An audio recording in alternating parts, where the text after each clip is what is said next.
Okay, ये भाई हैं जिनका नाम है गोविंद कुमार, असम से आते हैं और साथ ही साथ मसीह मंथन के कोऑर्डिनेटर हैं। मैं चाहता हूं कि आप इनकी गवाही सुने। आप कौन थे, क्या थे, माता पिता क्या थे, घर से कैसे निकाला, A to Z आप 7-8 मिनट में बताइए। मेरा नाम गोविंद कुमार है और मैं रहने वाला यूपी का ही हूँ, लेकिन मेरे मम्मी पापा दोनों फौजी हैं, असम राइफल में जॉब करते हैं।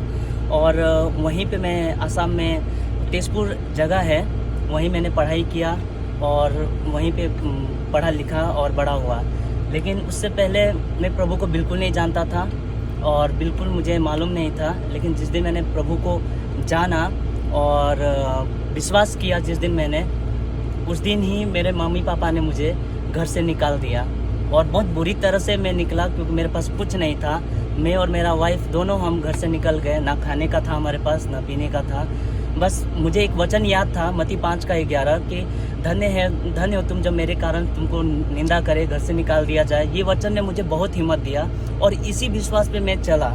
और जैसे चला, मैं प्रभु ने मुझे सहायता किया और मुझे अन्य जातियों के घर में कुछ दिन रहने मिला। इस तरह से मुझे 15 दिन मुझे कहीं कहीं रहने को मुझे मिला। और एक दिन मुझे मेरा ही वाइफ का मम्मी ने, यानी कि मेरे सास ने, मुझे आसाम बुलाया। वो विश्वासी थी, उन्होंने बुलाया मुझे और बुलाने के बाद मैं वहाँ रहा। और कंडीशन ऐसा था कि मुझे बाहर जाना पड़ रहा, बहुत ज़रूरी था मुझे, क्योंकि हाथ में पैसे नहीं थे, परिवार थे, चला नहीं सकता था मैं। और उस तरह से मैं गुजरात गया। गुजरात जैसे ही गया तो मैं तो बपतिस्मा लिया, लेकिन मुझे सिखाने वाला कोई नहीं, वचन कोई नहीं सिखाने वाला। ना मुझे, जिस पास्टर ने मुझे बपतिस्मा दिया, वो पास्टर ने कभी फ़ोन करके मुझे वचन ये होता है, ऐसा होता है, कुछ नहीं सिखाया। लेकिन मुझे अंदर में एक शर्मिंदगी महसूस होती थी कि क्या प्रभु, मैं नामधारी क्रिश्चियन नहीं होना चाहता हूँ, मुझे एक व्यक्ति प्रचार करने के लिए मुझे एक व्यक्ति दीजिए। और ठीक मुझे एक व्यक्ति मिले जो मेरे सामने हैं, पिंटू जी, ये। और इनसे मिलने के बाद में इनको मैंने सुसमाचार सुनाया कि क्या आप प्रभु को जानेंगे, वो प्रभु जो आपका जीवन बदल सकता है। इन्होंने सीधा कहा कि अगर ये परमेश्वर मेरा जीवन बदल सकता है तो मैं ज़रूर सुनूंगा। और इस तरह से मैंने इनको सुसमाचार सुनाया। और जैसे ही सुसमाचार सुनाया, इन्होंने कुछ सवाल किए और वो सवाल मुझे ऐसे प्रश्न किए जो मुझे मालूम नहीं था। मुझे दुख भी पहुंचा था कि मैं बाइबल को जानता नहीं, तो मैं इनको क्या सिखाऊंगा जो मुझे खुद ही नहीं मालूम। इस तरह से मुझे पवित्र आत्मा के द्वारा मुझे लीडिंग मिला कि मुझे बाइबल पढ़ना चाहिए। और जैसे मैंने पढ़ा तो मुझे एक video pastor Daniel Raj ji का मेरे पास आया, जिसमें बहुत पुराना वीडियो था, जिसमें उन्होंने एक मैसेज दिया था, खतना वाले तो हम ही हैं। और इससे मैं वो वचन जैसे ही मैंने सुना तो मुझे लगा कि इनकी सुननी चाहिए।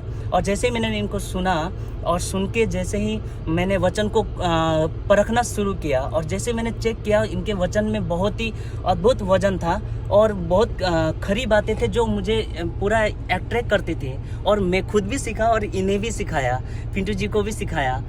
और हम दोनों ने एक साथ सीखा वचन को। कभी कभी तो रिलायंस में जॉब करता था मैं, तो लेटरिन का बाथरूम में बैठकर पास्टर दानियल राज का वीडियो सुनूंगा, पोस्ट करूंगा, लिखूंगा। काफ़ी किताबें मैंने उसमें लिख के पन्ने से भर दिया और इस तरह से सारा वचन मुझे हृदय में याद हो गया। और मैं आज खरी शिक्षा को पाया और पास्टर जी से गो मिशन इंडिया में मैं ज्वाइन हुआ। और इस तरह से मैं MMB आसाम का एडमिन भी और कोऑर्डिनेटर हूँ मैं। और वहाँ मैंने खरी शिक्षा को फैलाना शुरू किया और वहाँ के चर्च भी काफ़ी लोग खरी शिक्षा को बोलते हैं। गोविंद साहब, ये भी बताओ जी, आपके साथ सताव क्या किया हुआ, पुलिस ने आपको किस लेवल तक, और वो भी बताना जो आपने मुझे बताया था जी, कि 3rd डिग्री का टॉर्चर। जी, मैं जब यूपी के देवरिया ज़िला में आया था प्रचार करने के लिए, मैं और पिंटू जी दोनों। और क्या गांव का नाम है आपका? कपरवार में हमने प्रचार किया।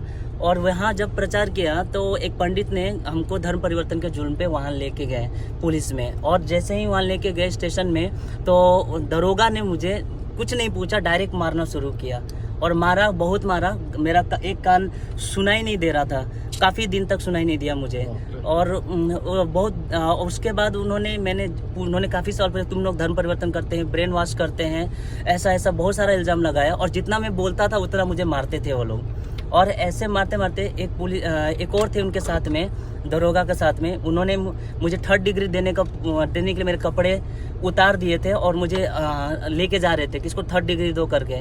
लेकिन मैंने सिर्फ एक बात उनसे कहा कि क्या आपका ईश्वर यही सिखाता है कि दूसरे के धर्म को, आप अपने धर्म को बताने के लिए एक पर सताव करें, तो शायद मुझे वो बात उस व्यक्ति को लग गया और उस व्यक्ति ने मुझे 3rd डिग्री देने से बच गया मैं। ओके। और यहाँ तक फिर किसी दिन मैं निकाल दिया प्रभु ने।